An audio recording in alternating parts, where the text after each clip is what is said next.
Chairman صاحب، میں آپ کی توجہ مبذول ایک اہم مسئلے کی طرف مبذول کروانا چاہتا ہوں. سر، سندھ کے ضلع سانگڑ میں اس کی تحصیل شداد پور میں گزشتہ 3-4 دنوں سے ہماری 3 ہندو بچیاں اغوا ہیں اور ان کے ساتھ ایک 11 سال بچہ اغوا ہے، اور کہا جا رہا ہے کہ انہیں مبینہ طور پر زبردستی مسلم کیا جا رہا ہے. سر یہ سر ہم بہت بڑا ایک ظلم ہے، ایک بہت بڑا اہم واقعہ ہے. سر آپ دیکھیں، یہ پتہ نہیں کیوں سندھ میں ہی یہ چیزیں اکثر ہوتی ہیں جہاں پر ہندو اکثریت آبادی ہے، اور ہماری پاکستان پیپلز پارٹی ہمیشہ دعویٰ کرتی ہے کہ ہم وہاں کی اقلیتی برادری کا ساتھ دیتے ہیں. سر، آئین پاکستان میں لکھا ہے کہ کوئی بھی کسی بھی قسم کا جبر کسی پر نہیں ہو سکتا، اور ہر کوئی اپنی اسپیچ میں آزاد. سر، آئین پاکستان میں تو اس حد تک لکھا ہوا ہے کہ اقلیتی برادری اپنے دین کی تبلیغ بھی کر سکتے ہیں. سر، کیا ہم اپنے دین کی یہاں تبلیغ کر سکتے ہیں؟ جس دن ہم نے اپنے دین کی تبلیغ کی اس دن ہماری لاش بھی سڑک کے پاس ہوگی. سر، ہم نہیں کہتے ہم اپنے دین کی تبلیغ نہیں کرنا چاہ رہے، مگر ہماری بچیوں کو خدا را یہ جو زبردستی ان پر مسلط کیا جائے، اس سے بچایا جائے. اس سے سر پورے پاکستان کی بدنامی ہوتی ہے، پوری دنیا میں بدنامی ہوتی ہے.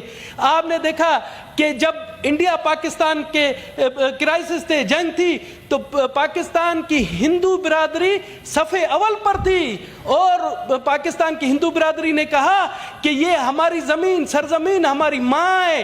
اگر مودی بھی اس سرزمین کی طرف دیکھا گیا تو اس کی ہم آنکھ نکالیں گے.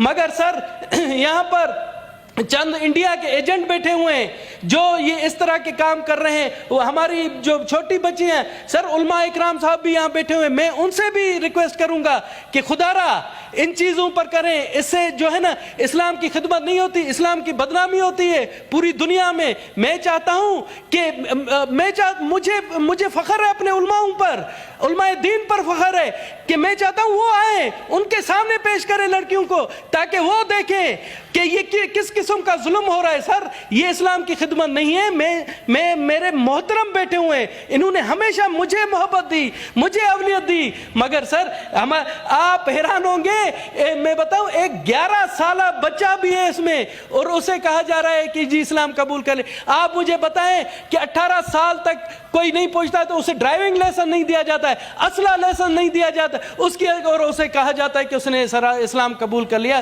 سر، یہ میرے لیے بھی باعث شرم ہے، تمام قوم کے لیے باعث شرم ہے، سندھ گورنمنٹ کے لیے شرم ہے، ہمارے لیے شرم ہے. سر، اس پر فوری کارروائی کیجئے، اور آج آپ اس معزز ایوان پر رولنگ دے، آئی جی سندھ کو طلب کریں کہ یہ اس قسم کے واقعات کیوں ہو رہے ہیں اور کیوں ہمارے پاکستان کی بدنامی ہو رہی ہے.